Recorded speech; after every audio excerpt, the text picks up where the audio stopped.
Voter তালিকা যে ব্যাপক গরমিল আছে এবং ভুতুরে ভোটার যে আছে সে কথা স্বীকার করে নিলেন খোদ মেয়র। 82 নম্বর ওয়ার্ড, সেখানে তালিকায় মৃত ভোটারের নামও রয়েছে বলছেন ফিরহাদ হাকিম। আজ সকাল থেকে স্ক্রুটিনি শুরু করেছেন তিনি চেতলায়। স্ক্রুটিনি করে দেখতে হবে আরো ভালো করে, সে কথা বলছেন ফিরহাদ। তালিকা স্ক্রুটিনি করার নির্দেশ দিয়েছেন মমতা বন্দ্যোপাধ্যায় এবং তারপরে পাড়ায় পাড়ায় শুরু স্ক্রুটিনি।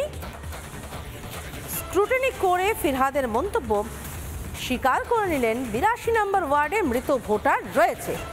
ফিরহাদ হাকিম তিনি স্ক্রুটিনি নিয়ে কি বলছেন শুনে নেব। পাশাপাশি পাল্টা তৃণমূলকে বিজেপি বিধায়ক স্বপন মজুমদারের কটাক্ষ।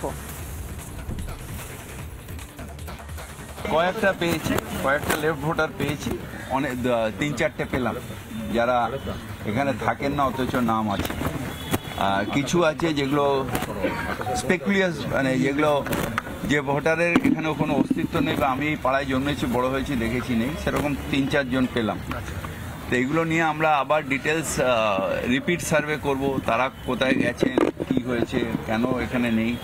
তারপর আমরা পার্টিকে স্পেসিফিক করে প্রত্যেকটা বুথ ধরে ধরে লিস্ট তৈরি করে কম্পিউটারে করে নিয়ে তারপর দেব।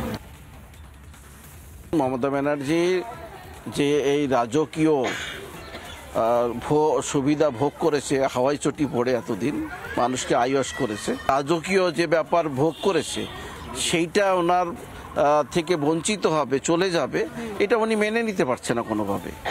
আর যদি ওনার দল একবার ক্ষমতাচ্যুত হয়, ওনার দল তো চোরে গুন্ডায় ডাকাতি রেপিস্টে ভরে গিয়েছে, কাটমানি করে জোর করে সমস্ত জায়গায় পঞ্চায়েতগুলো লুট করে রেখে দিয়েছে। এই সব মানে তাসের ত্রুপের মতন ভেঙে যাবে, সেই ভয় ওনাকে ভাবাচ্ছে। বাংলা মানে দুর্নীতির আখড়া, সেই দুর্নীতির আখড়ার মহারানী হচ্ছে মমতা ব্যানার্জি।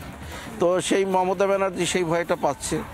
গদিতে থাকলে যদি আমার আরও কিছুদিন আমি বাইরে থাকতে পারি, জেলখানা যাওয়ার ভয় পাচ্ছে হয়তো।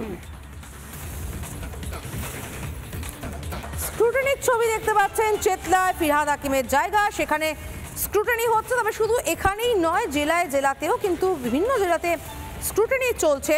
যেমন দিনহাটায় ভুতুরে ভোটারের খোঁজে উদয়ন গুহ 15 নম্বর ওয়ার্ডে বাড়ি বাড়ি গিয়ে স্ক্রুটিনি করছেন ভোটার তালিকা হাতে নিয়ে।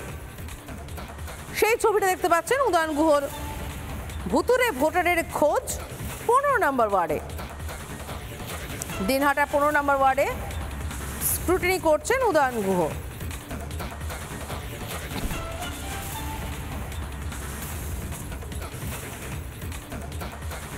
এই স্ক্রুটিনি নিয়ে উদয়ন গুহ কি বলছেন শুনবো, পাশাপাশি শুনবো স্থানীয় বিজেপি নেতৃত্বের বক্তব্য।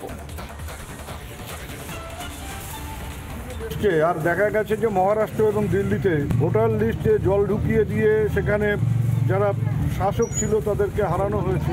1 ইঞ্চি জায়গা কোনো অবস্থাতে ছাড়বো না। একেবারে ভোটার লিস্ট তৈরি করার থেকে শুরু করে ভোট গণনা পর্যন্ত কোনো রকম সমস্যা যাতে কেউ তৈরি করতে না পারে, কোনো রকম জল যাতে কেউ না মেশাতে পারে, সেটাকে লক্ষ্য রেখে আমরা কাজ করে যাচ্ছি। ভোট পর্যন্ত এটা চলবে। 5 জন বাংলাদেশি বাসিন্দা যারা বাংলাদেশে রয়েছে কিন্তু ভোটার তালিকায় তাদের নাম রয়েছে, এই বিষয়টাকে কীভাবে দেখছে? এটা দেখতে হবে কেমন করে তার নাম উঠলো, তার নাম বাদ দিতে হবে। যদি কেউ ওপার থেকে এসে ভোটার লিস্টের নাম তুলে থাকে তাহলে বুঝতে হবে যে বিএসএফ দায়ী। তৃণমূল কংগ্রেসের জিয়লকাঠি হচ্ছে ভুয়ো ভোটার অনুপ্রবেশ। কুচবিহারের বিভিন্ন জায়গায়, শুধু কুচবিহার নয়, পশ্চিমবঙ্গের প্রতিটি বুথে 70 থেকে 80 জন ভুয়ো ভোটার অবস্থান করছে। বিভিন্ন বিধানসভা আছে, এগুলো হচ্ছে মমতা ব্যানার্জির জিয়লকাঠি। এই জিয়লকাঠির জন্যই মমতা ব্যানার্জি এখনো ভোটে জিতে যাচ্ছে। যেই দিন এই ভুয়ো ভোটার সব বন্ধ করে দেওয়া হবে, মমতা ব্যানার্জির নাম অনুসান পাওয়া যাবে। ওরা এটা জাস্ট আই ওয়াশ ছাড়া আর কিছু না, মানুষকে বিভ্রান্ত করার চেষ্টা করছে। এই বিভ্রান্ত করে নির্বাচনী, সামনের যে নির্বাচন আছে 26-এর, সেই নির্বাচনী বৈতরণী পার হওয়ার চেষ্টা। দিনহাটায় তরজা জমে গিয়েছে এই স্ক্রুটিনি নিয়ে। দেখতে পাচ্ছেন ভুতুরে ভোটারের খোঁজে উদয়ন গুহ 15 নম্বর ওয়ার্ডে বাড়ি বাড়ি গিয়ে স্ক্রুটিনি করছেন ভোটার তালিকা হাতে নিয়ে।